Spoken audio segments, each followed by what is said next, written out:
Alright, so we're recording here. How's it going, everybody? Just getting comfortable? It's going pretty good, you know. Oh, flashlight.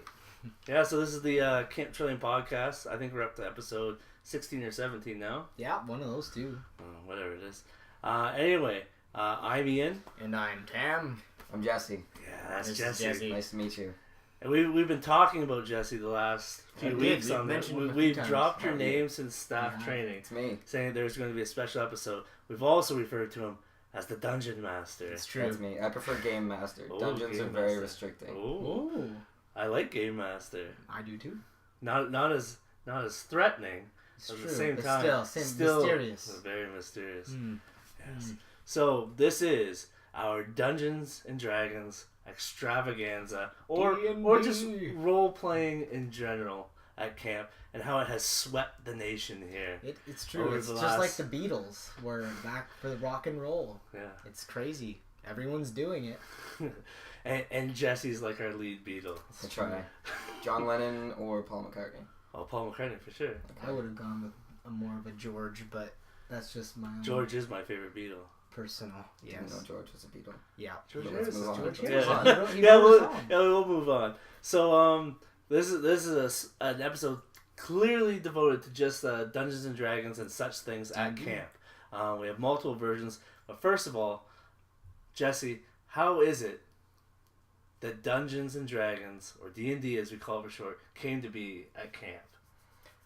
That's takes me way back when I first started playing D&D in grade 10. And when I say D&D, I don't mean the actual game by Wizards of the Coast. I mean RPG is the way it's referred to in the rest of the world. D&D is just a big game, a big RPG. So when I say that, people think RPG. RPG stands for role-playing game, where you choose a role and play it in a game. Fairly easy. Self-explanatory title. Indeed. I started to play a few years before I started working here at camp. Oh. And over time, I began to notice certain trends in games. Certain attributes that were always the same. Every character has a strength value, a speed value, an intelligence value. And one day, at rest period, the kids were aching for something to do. They were bored. They didn't want a nap. They wanted to play. So I just happened to have a 20-sided dice on me. And I pulled it out and I said, all right, kids, we're going to try something. And it just took off. Every rest period, they would beg me to come and game master for them. We tried zombies. We've tried wizards and magic. We've tried Transformers. That one didn't go over so well. No. Every year I try to run a theme day based one, either the day before or the day after theme day. Always works out well. I did it for a free-for-all, which is how the rest of camp found out, apart from my one group. And everybody else seemed to love it. I ran it last year, and out of the 60 kids at camp, I believe 35 came to my free-for-all. It was a big. It was a jam-packed. We filled the activity hall. It was a place of. It was a roller coaster of emotions that day. It was. Nice. So what has been the most successful of those things? Which ones have the kids really latched onto the most? There's the ever-present high fantasy version. Every kid wants to be an elf. Every kid wants to be an orc. Most of them want to be dragons. But we can't do that due to issues of game balance, you know. A dragon will never equal a hobbit. It's true. It's true. So that's the one that's been famous for the longest. Another popular one with the older boys is the zombie version. Yes. A la Walking Dead. Just slightly more hysterical and fun. A lot less serious. Nice. I have done Super Spies, which went over very well. Sounds intriguing. It was very like intriguing. a James Bond style? Yes. There's a briefcase in a building, and the players are competing to get the briefcase. Oh. Nice. One of the best ones I've ever run was the Star Wars Battle Royale. You have I remember that. X many people from all over the galaxy. Last one alive wins. Ooh. It's fantastic. That sounds incredible. It's good. Now, are these usually continuous games, or are they like 1 hour blocks? It's very difficult to run a continuous game with campers. Yes. Because the very nature of camp is that There's you always don't do something new. Yeah, exactly. Yeah. You don't do one thing repeatedly. And even on rest periods with my own group, it's hard to. Well, unless it were to become a skill. Can you imagine? I feel like we discussed that last year and it never went anywhere. No, it probably won't.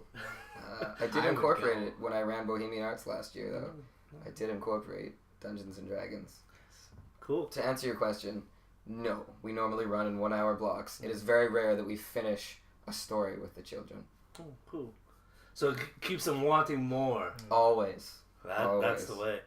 But this has also spilled over into the staff. The staff have got the D&D fever. They got the bug.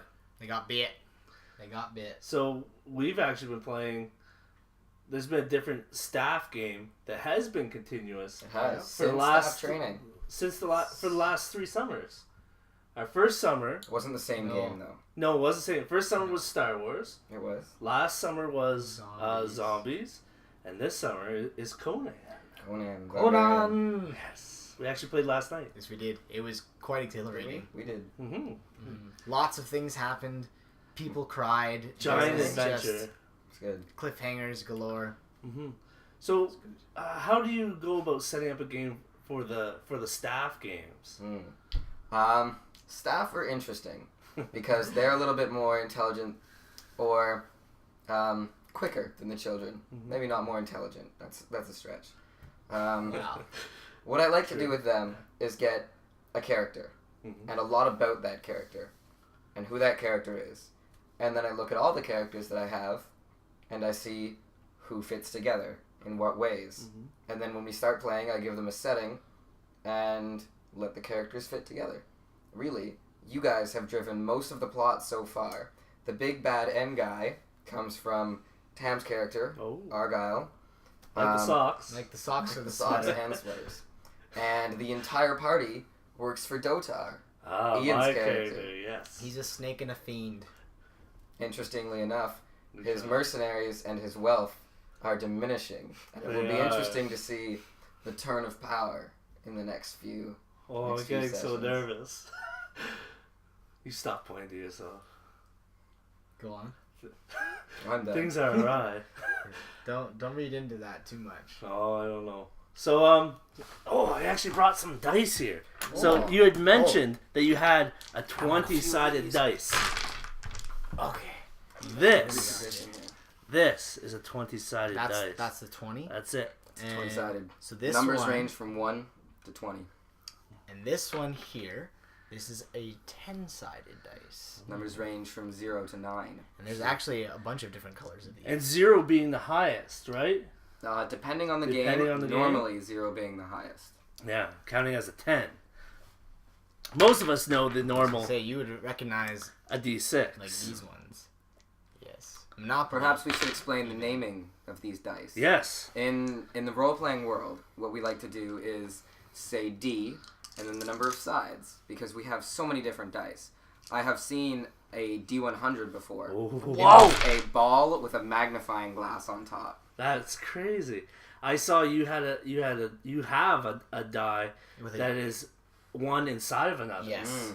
2d6. 2d6. There's a clear 6-sided dice with a purple 6-sided dice inside. That's crazy. That's awesome. More fun, less space.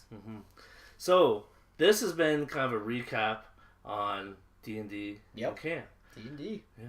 Where do you see D&D and Camp going in the future?